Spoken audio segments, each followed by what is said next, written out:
Hello everyone, स्वागत है आपका बेसिक हिंदी के इस थर्ड लेक्चर में। तो दोस्तों, आज हम लोग देखने वाले हैं भारतीय युग के बारे में।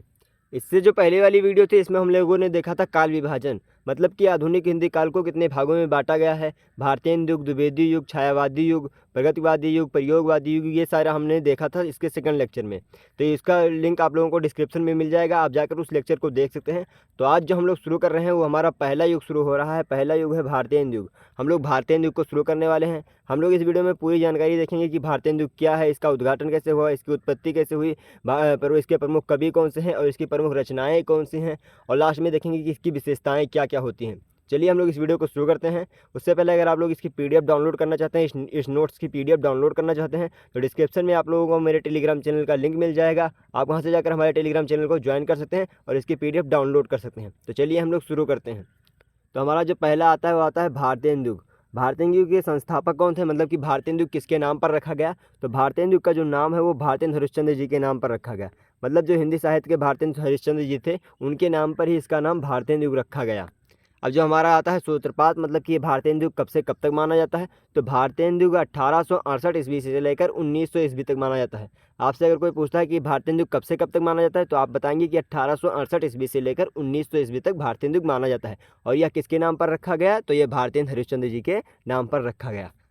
अब चलते हैं, देखते हैं भारतीय युग का दूसरा नाम क्या है। आपसे कोई पूछता है भारतीय युग का अलग दूसरा नाम क्या है, तो आप बता सकते हैं उसे पुनर्जागरण काल या नवजागरण काल। मतलब भारतीय युग को और दो नामों से जाना जाता है। पहला जो आता है वो आता है पुनर्जागरण काल या नवजागरण काल। तो आपको अगर कहीं पर मिल जाए भारतीय युग के बजाय पुनर्जागरण काल या नवजागरण काल, तो आप वहाँ पर समझ जाइएगा कि आपको भारतीय युग के बारे में बात हो रही है। मतलब पुनर्जागरण काल भारतीय युग को ही कहते हैं। अब आइए हम लोग देख लेते हैं इसके प्रमुख कवि, मतलब कि भारतीय युग के प्रमुख कवि कौन से हैं। आपसे पेपर में कई बार ये मोस्ट इंपॉर्टेंट टॉपिक रहता है, क्योंकि पेपर में कई बार पूछा जाता है कि भारतीय युग के प्रमुख कवि कौन कौन से हैं। तो जो पहले कवि आते हैं वो सर्वश्रेष्ठ कवि आते हैं भारतीय हरिश्चंद्र, जिनके नाम पर भारतीय युग का भारतीय युग नाम रखा गया। वो आते हैं भारतीय हरिश्चंद्र। दूसरा जो हमारे इस युग के कवि आते हैं वो आते हैं पंडित प्रताप नारायण मिश्र। पंडित प्रताप नारायण मिश्र अगर आपसे पूछा जाता है किस युग के कवि हैं, तो आप बताएंगे कि भारतीय युग के कवि हैं पंडित प्रताप नारायण मिश्र। तीसरे जो आते हैं बद्री नारायण चौधरी प्रेमघन। बद्री नारायण चौधरी प्रेमघन। चौथे जो हैं वो बालकृष्ण भट्ट हैं। फिर हैं अंबिका दत्त व्यास, लाला श्रीनिवास दास, राधा कृष्ण दास, सुधाकर द्विवेदी। तो ये सारे जो कवि हैं वो आते हैं भारतीय युग के। फिर से देख लेते हैं कि भारतीय युग भारतीय हरिश्चंद्र, जो कि जिनके नाम पर भारतीय युग का नाम रखा गया, पंडित प्रताप नारायण मिश्र, बद्री नारायण चौधरी प्रेमघन, बालकृष्ण भट्ट, अंबिका दत्त व्यास, लाला श्रीनिवास दास, राधा कृष्ण दास, सुधाकर द्विवेदी।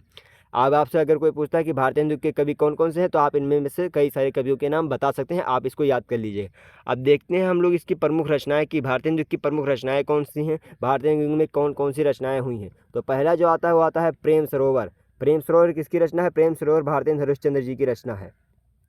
फिर दूसरा आता है प्रेम फुलवारी।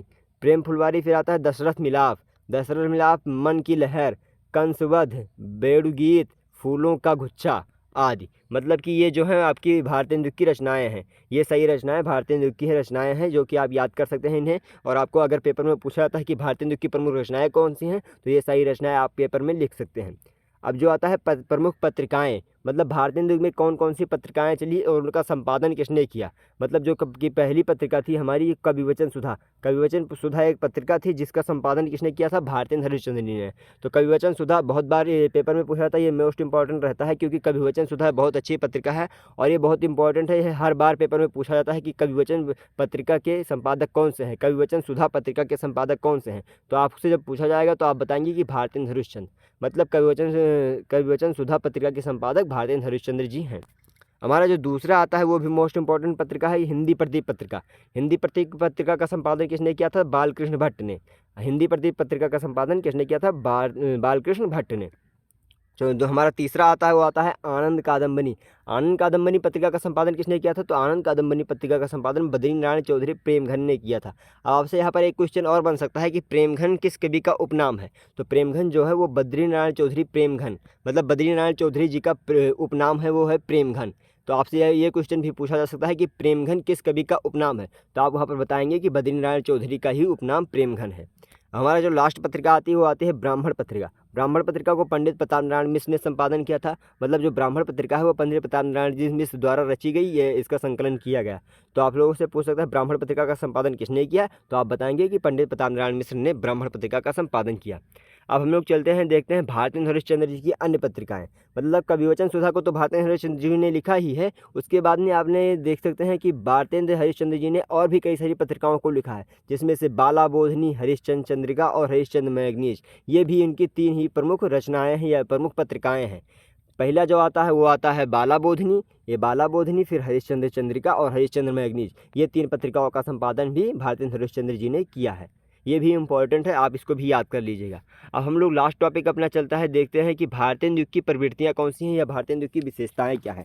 ये कई बार पेपर में हर बार पूछा जाता है, class 10th, class 9th, class 11th, सबके लिए इंपॉर्टेंट है, क्लास 12th, सब में हर बार पूछा जाता है कि भारतेंदु युग की प्रमुख विशेषताएं क्या हैं।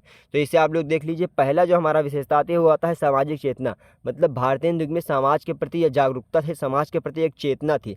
फिर दूसरा जो आता है वो आता है भक्ति भावना, मतलब लोगों के अंदर वहाँ पर भक्ति भावना थी, ईश्वर के प्रति आस्था थी और ईश्वर के प्रति भक्ति थी।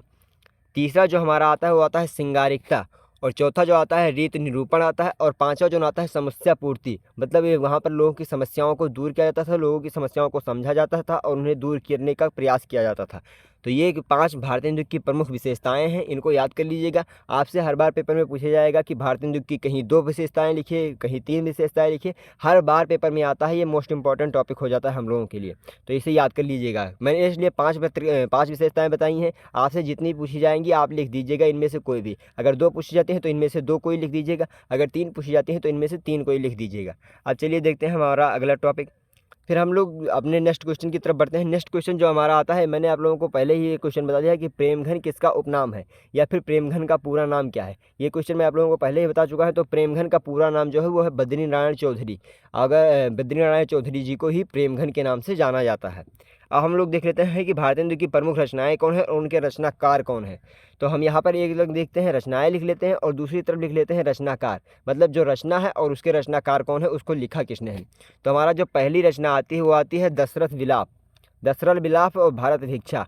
तो ये जो 2 रचनाएं हैं इनको लिखा है भारतेंदु हरिश्चंद्र जी ने, मतलब कि दशरथ विलाप और भारत भिक्षा, ये 2 रचनाएं भारतेंदु हरिश्चंद्र जी ने लिखा है। अब फिर दूसरा जो हमारा रचना आता है वो आता है लालित लहरी। लालित लहरी के रचनाकार प्रेमघन है, प्रेमघन का पूरा नाम बद्री नारायण चौधरी प्रेमघन। अब फिर हम लोग नेक्स्ट रचना को देख लेते हैं। नेक्स्ट रचना जो हमारी आती है मन की लहर, मन की लहर और प्रेम पुष्पावली। मन की लहर और प्रेम पुष्पावली इन 2 रचनाओं के रचनाकार हैं प्रताप नारायण मिश्र। पंडित प्रताप नारायण मिश्र को मन की लहर और प्रेम पुष्पावली के रचनाकार माना जाता है। अब फिर हमारा नेक्स्ट जो रचना आता है वो आता है श्याम सरोजनी। श्याम सरोजनी के रचनाकार हैं तो ठाकुर जगमोहन सिंह, ये भी भारतेंदु युग के ही कवि हैं। तो ठाकुर जगमोहन सिंह ने श्याम सरोजनी रचना का उद्घाटन किया, मतलब रचना को किया है। और फिर हमारा नेक्स्ट जो आता है वो आता है यमुना छवि। यमुना छवि के रचनाकार कौन है, तो यमुना छवि का रचनाकार भी भारतेंदु हरिश्चंद्र जी हैं। यहाँ पर मैंने केवल हरिश्चंद्र लिखा है, आप भारतेंदु हरिश्चंद्र भी लिख सकते हैं, भारतेंदु हरिश्चंद्र या हरिश्चंद्र।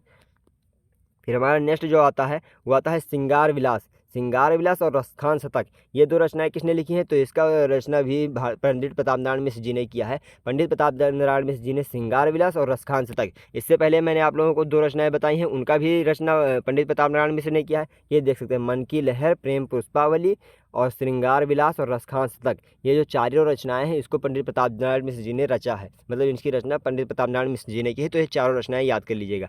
और फिर हमारा नेक्स्ट जो आता है वो आता है पावन पचासा। पावन पचासा का रचना किसने किया है, तो अंबिका दत्त व्यास जी ने पावन पचासा को लिखा है। पावन पचासा के रचनाकार कौन है, अंबिका दत्त व्यास। और फिर नेक्स्ट जो आता है वो आता है भारत बारहमासा। भारत मासा के रचनाकार जो है वो है राधा कृष्ण दास। ये मोस्ट इंपॉर्टेंट रहता है, हर बार पेपर में पूछा जाता है कि भारत बारहमासा का के रचनाकार कौन है, तो राधा कृष्ण दास। ये इंपॉर्टेंट है, इसको याद कर लीजिएगा। भारत मासा के रचनाकार राधा कृष्ण दास हैं।